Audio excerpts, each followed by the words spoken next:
Jacques était un garçon qui avait l'habitude de faire plus attention aux autres qu'à lui-même.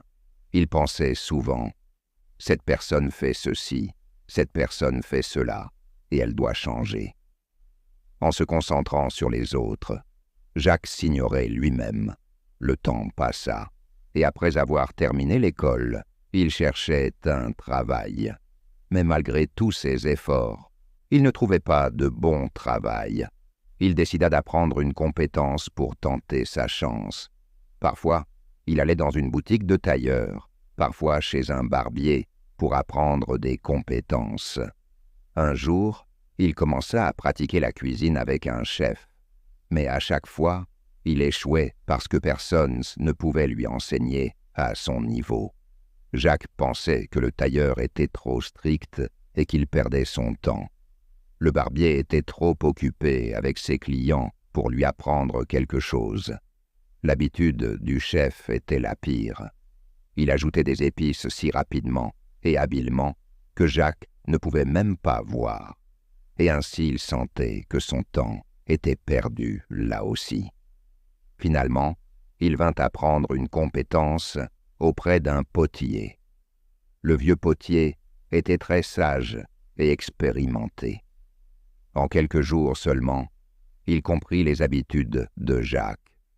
Un jour, le potier appela Jacques seul et lui dit « Aujourd'hui, parle-moi de toi, pour que nous puissions devenir un bon maître et un bon élève, nous comprendre et prendre soin l'un de l'autre. » Jacques dit « Vous êtes la première personne que je respecte vraiment. Jusqu'à présent, je n'ai rencontré que des personnes qui ne pensent pas au bien-être des autres. » Ensuite, il raconta toute son histoire au potier. Le vieux potier écouta attentivement. Quelques jours plus tard, le potier rassembla tous les élèves dans une grande salle et annonça qu'il travaillerait sur un projet spécial. Une grande poterie qui serait exposée sur la place de la ville. Tous les élèves étaient enthousiastes à l'idée de commencer à travailler dessus, et Jacques était extrêmement excité aussi. En commençant à travailler sur la poterie, Jacques continuait à regarder autour de lui pour voir ce que faisaient les autres élèves au lieu de se concentrer sur son travail. Il vit certains faire des dessins complexes, tandis que d'autres façonnaient la poterie de manière magnifique.